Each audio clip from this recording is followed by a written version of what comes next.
For IIT entrance, the exam is very good, the papers are very good, they do test depth in fundamentals, but where is it used afterwards? With due respect to IIT grads, if after passing out they are told to write GRE, whether they will succeed or not, I have my doubts. So they joined coaching classes and somehow they got drilled into the examination mode, and so they wrote the exam, but afterwards they have forgotten it because it was not relevant. So that's okay. But if it was not relevant, why it was tested?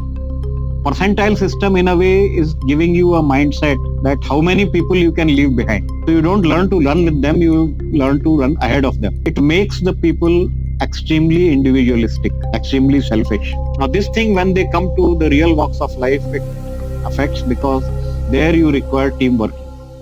I am the examiner, I would not allow them time to prepare also. Take exam extempore anytime. That is the real competence level which is seen. Otherwise, you have stereotype examination paper, elective study and preparation.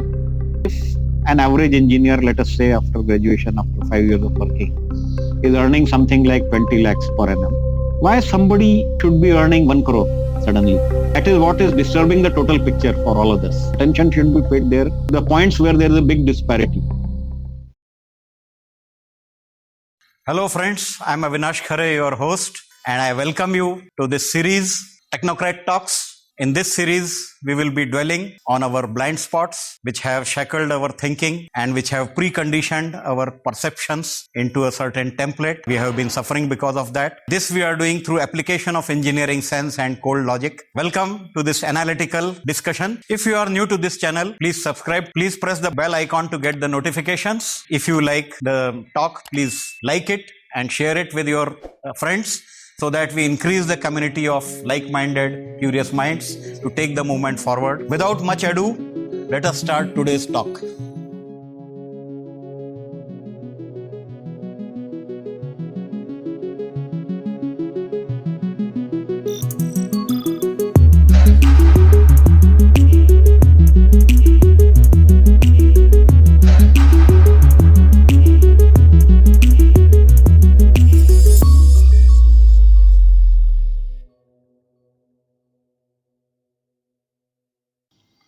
How did you decide to become an engineer, and how did you eventually become an engineer? Oh, good question. As a matter of fact, I never wanted to be engineer. I wanted to be a scientist, a researcher. I had liking for physics. My dad was a physicist. He was teaching physics in engineering college. So I had a liking for physics and I wanted to become a scientist, basically. But then after I passed out my school, if I had to continue science, I would have to go for BSc, MSc. So people around me were not very comfortable. They said, you will get undervalued if you go to that stream. So you better go to engineering, become a qualified engineer and then do whatever you want. So, okay, whatever was closest to my liking in engineering was electrical engineering. So I came to electrical engineering. After having done electrical engineering, electrical cum electronics, etc., I passed out and I wanted to take up a job in R&D because I wanted to be a scientist. So the closest thing is to go in R&D after engineering graduation.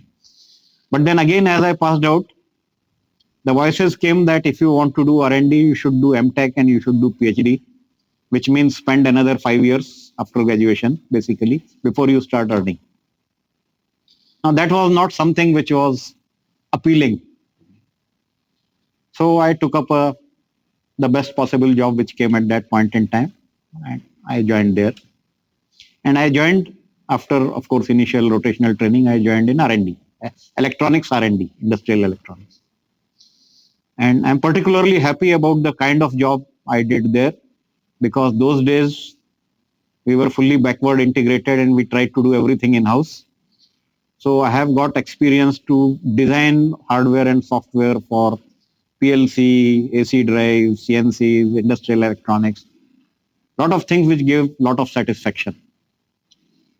But then that satisfaction was short-lived because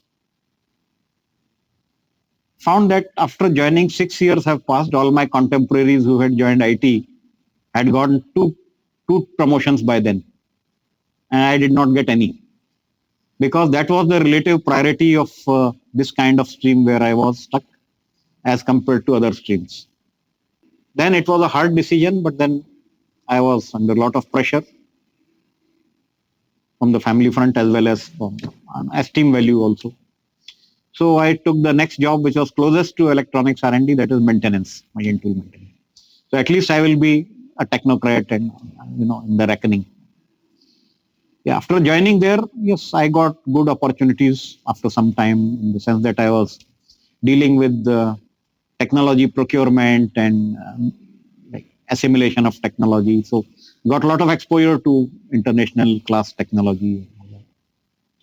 While I was in the job, I got a lot of satisfaction. But afterward, the point came that I said, what am I doing? I am working in a manufacturing shop which is making stamping dies. It's a purely mechanical function and I know nothing about it. So I took the challenge and took the placement as a head of die design. Suddenly I switched gears and became a mechanical totally, which also I could manage, not a big problem to manage. But of course, by then I had grown old and then time came that I quit and then I joined another organization where I'm doing teaching primarily. So that's my, you can say, post-retirement engagement. So yeah, that's about me. I tried to do what I wanted to do. I had to compromise a little bit, but satisfaction is I did not compromise too much. But have I suffered? Yes, certainly I have suffered. I mean, in terms of career rise, in terms of status, maybe yes, I have. But no regrets because bottom line is happiness. I'm happy.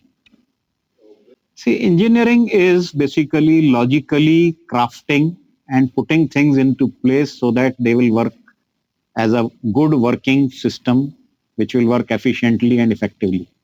That's my definition of engineering. Now, engineering and technology are two words. Engineering is more focused with the design aspects. Technology is more how to do it. Technology is more about doing it. Engineering is more about how to contemplate. So I have done both. I mean, okay, in my career. Okay. As R&D person, I have learned how things ought to work. As maintenance man, I have learned how things don't work and how to make them work. So I have seen it all from different angles. I have seen engineering and the same concepts can get applied to different concepts. Now engineering itself may not be applied only to engineering domains. Sense of engineering can be applied to the medical side, can be applied to legal side also, can be applied to economics. And that's what this series is all about. We are trying to apply engineering sense to various domains to examine logically how things should have been and how they are instead, and what to do to make them all right. Do you think you would have chosen engineering today? Yes, I would have chosen. More so because I wanted to be a scientist.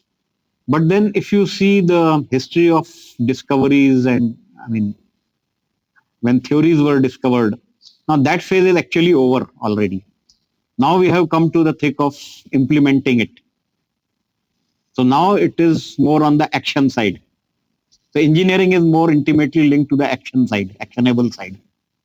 So therefore, yes, I would have preferred engineering even now, all the more, because of the challenges of implementing AI ML on machines, of doing things like Industry 4, Industry 5, of implementing automation, of improving, of course, the performance level of all the systems that we have. What are the entry barriers a youngster has to overcome?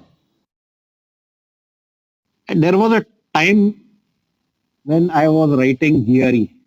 I too was contemplating going abroad for MS or something. I took GRE in TOEFL at that point in time. And I happened to meet somebody from Princeton University. So I asked that gentleman that suppose somebody wants to do, let us say, research and PhD in industrial hydraulics. Why must the fellow mug up a dictionary? Because that is what GRE requires. All these competitive exams, whether it is for IIMs or for IAS, where you are expected to solve 120 problems in 1 hour and things like that, absurd things like that. Quick math, verbal, quant. Tell me, where does anybody require that kind of capability? Whatever is being tested, where is it required ever? It is only put into competitive exam to beat the competition, to have some semblance of fair and just system that, okay, the meritorious guy has been selected. But that merit is irrelevant to the job. So that Princeton guy told me one thing. I know what you are asking. Hey, one thing is, it is not people for various domains will come for this kind of examination. We can't be testing it domain wise. That is one. Secondly, these exams are more than anything testing the determination of the person. That if somebody can mug up the dictionary, then he can do anything. So the test is for that.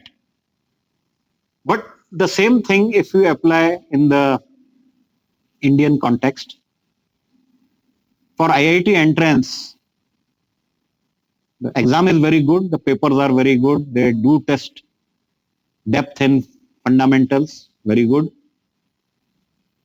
But where is it used afterwards?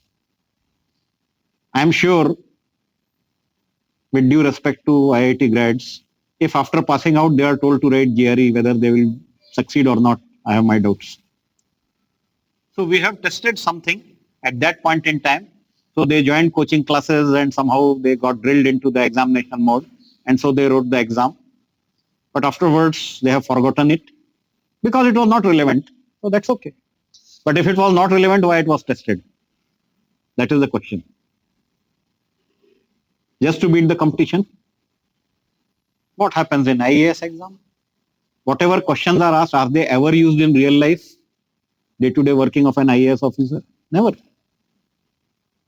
And what is used, are they asking that? No. That is given a separate training later after one is selected. It's not testing the aptitude. It is just beating the competition. And you see, for IIT coaching, people are going to Kota, spending 2 years, 3 years, preparing for that exam. What for? It's a colossal waste of youth. The formative years, when people should be developing their interests and their hobbies and their passions, they are wasting in preparing for competition. And after the competition, is it useful? It is not useful. It's just for the competition. So according to me, it is a colossal waste of resources, the waste of youth energy. And that's why youth starts graying soon. So what I said earlier, okay, they grow older, they don't think like youth anymore. So take entrance exam for MBAs, where in real life you have to do that kind of verbal and quant. Which executive does it? No. So why is it being tested? Just to eliminate maximum people. You want to reject maximum people, that is why you are making paper like that. Simple. And you want to give business to coaching classes so that people will come for coaching, for orienting themselves for that exam. But this whole exercise is non-productive. It's a waste of resources. What impact do you think these entry barriers have on Indian youth? See, whether it is competitive exam or it is relative gradation, that is relative assessment, percentile system. Now the psychology of percentile system is that it makes you think that everybody else is your competitor.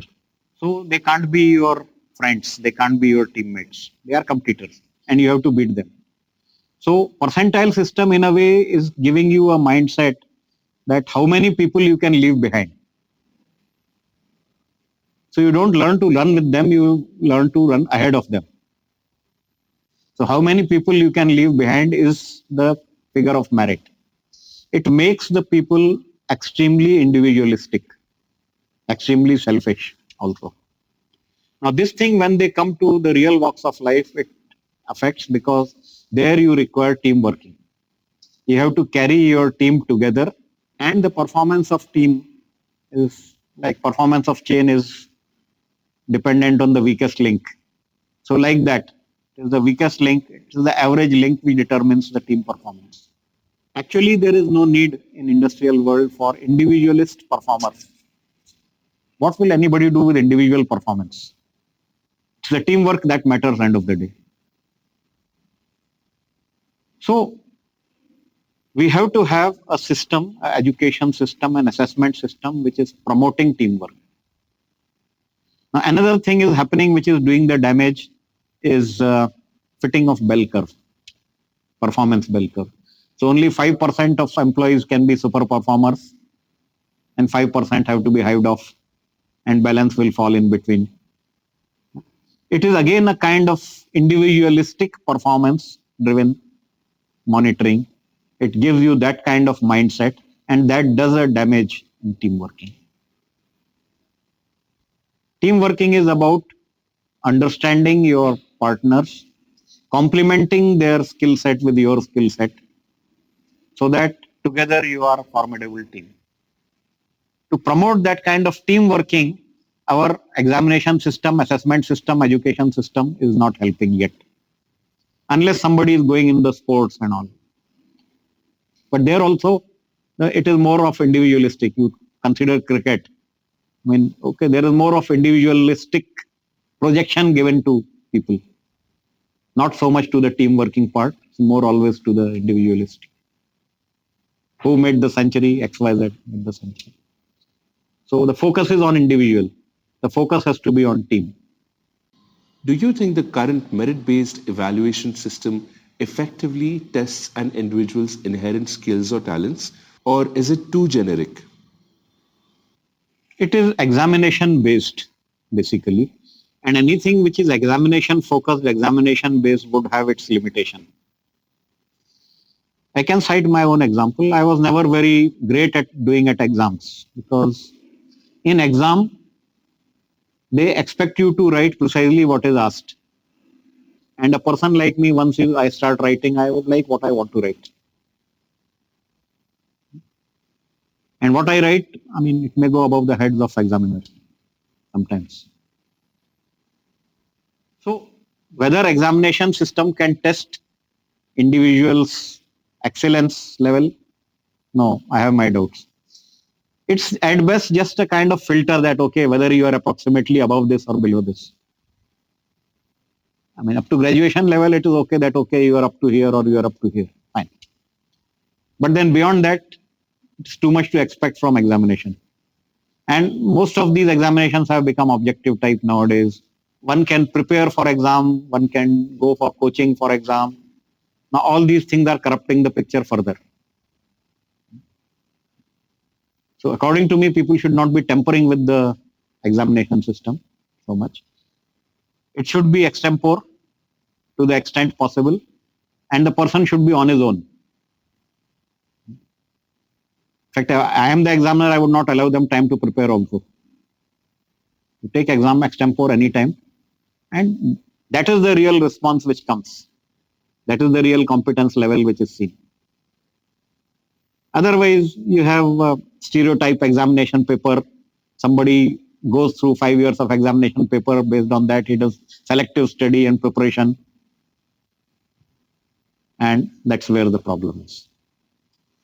There is another thing that, okay, when I compare engineering with medical side, in medical side, the senior an expert grows, his level of expertise goes on increasing. His proficiency goes on increasing, his efficiency goes on improving. And he becomes more and more of an expert in doing things. But on engineering side, the senior an engineer grows, he becomes less and less technical, more and more managerial, and beyond a point he forgets entire engineering. So unfortunately, that is what is happening on the engineering side. And our environment is supporting that to happen. So it is allowed to happen and people are happy with that. And they are getting away with that. That's another major problem, that whatever we are teaching is not required, is not appreciated, is not further supported. Instead, something else comes, which is relatively more mundane, but that is rated highly, so that is what catches up.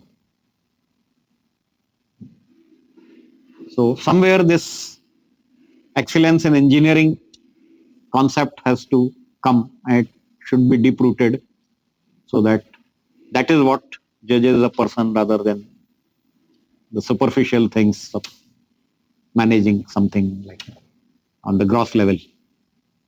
How do you see the role of coaching centers in perpetuating the emphasis on exam scores and entry barriers? See, entry barriers, according to me, are there because there are too many aspirants. So to beat the competition, you have to have something which looks just and fair and logical. So, okay, you have some paper, however hypothetical it may be, however irrelevant it may be, but then that is the entry barrier put. So that is the potential barrier that has to be crossed if you want to go on the other side. The thing is why there are disproportionate number of people wanting to go to a certain career. That is the basic question. Number one, that there are very few career options which are viable. Number two, there is a big disparity in those options. So the ones which are more attractive, people are rushing towards that option, many of them. I think it requires educating the society about various career options, along with making various career options comparable, if not equally attractive, at least comparable, somewhat. The big disparity should be removed, according to me. Why there should be so big disparity? Like, I mean, I always say that if an average engineer, let us say after graduation, after 5 years of working, is earning something like 20 lakhs per annum, why somebody should be earning 1 crore suddenly? It's an aberration. Because he or she can't be doing justice to that 1 crore worth. It is just based on brand value, it is just based on something.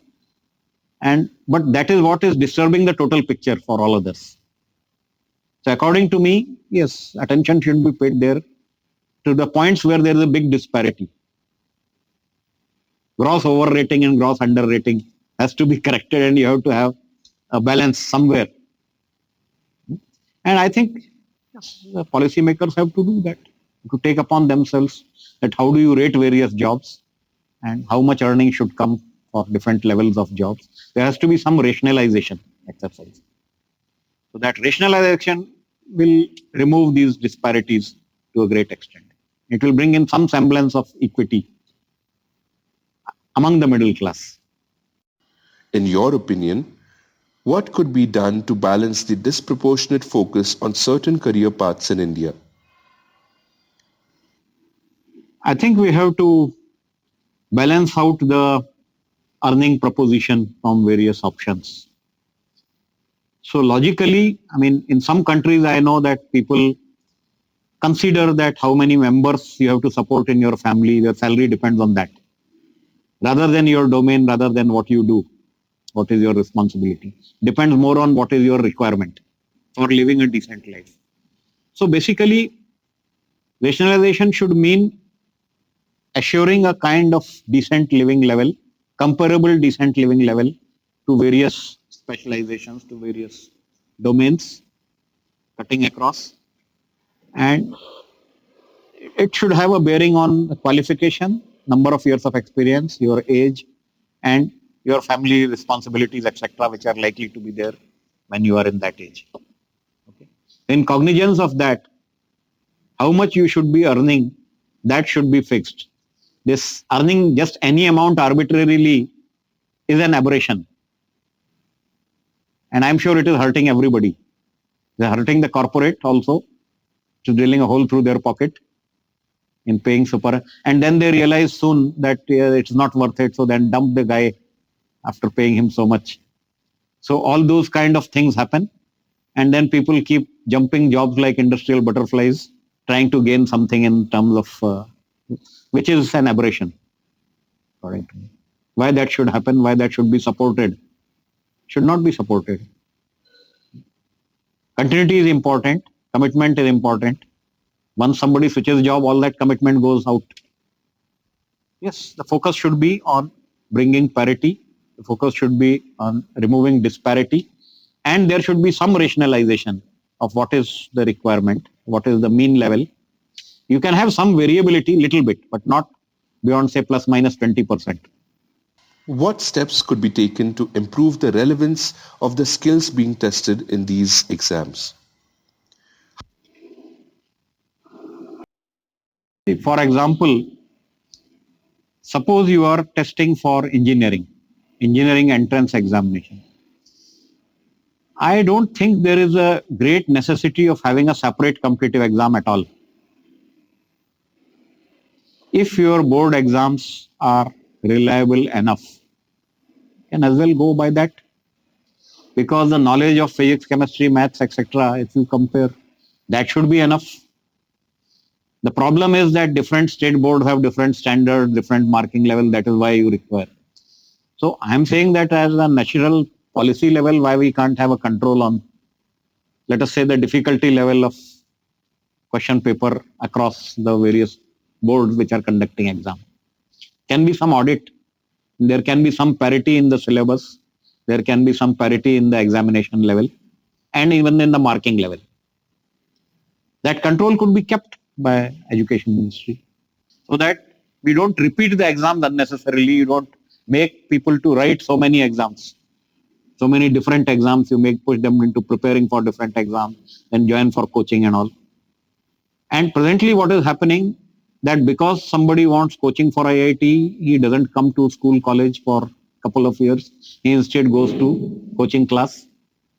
He orients himself only for this exam and he barely passes in the board exam. So he is neither here nor there. And after he gets selected, whatever competitive exam he has written also he forgets. It is a loss and loss all the way. So there should be some rationalization that, okay, you make the board exams reliable enough, comparable enough, rational enough, so that you don't have to repeat so many competitive exams. So what has to be tested is, yes, mathematics, physics, chemistry, logic. If somebody is going for biology, sciences related subject, then yes, bio also. That's it. Beyond that, from a school pass out, what do you expect? That's all you expect. You can teach some other traits sometimes, like creativity maybe, like IQ probably, intelligence level generally. But I am not saying that things like verbal or quant, that is overkill. I'm sure there are better means of checking creativity than making somebody to mug up a dictionary or solve 100 problems in 1 hour. That's not the definition of creativity, by the way. Creativity, according to me, yes, is related to thinking.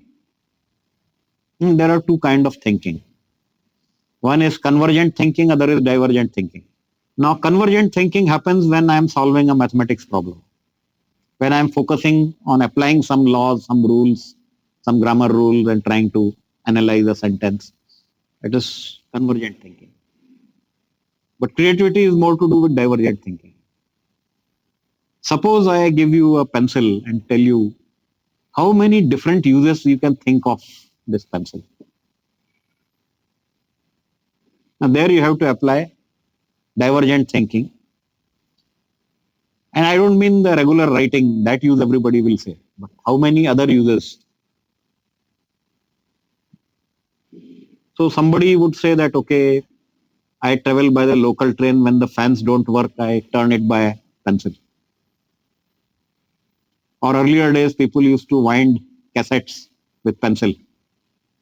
Now these are the creative thoughts, where you can think of something unusual, something offbeat. But I'm sure this kind of testing cannot be done with verbal and quant. There is one kind of test I have come across that we were told that, okay, you are writing a book on yourself. You design the front cover and back cover for the book. What caption you will give, how you will, what picture you will show, what description you will write to attract people to the book. That is something creative. So maybe what we can test is something related to marketing, something related to communication.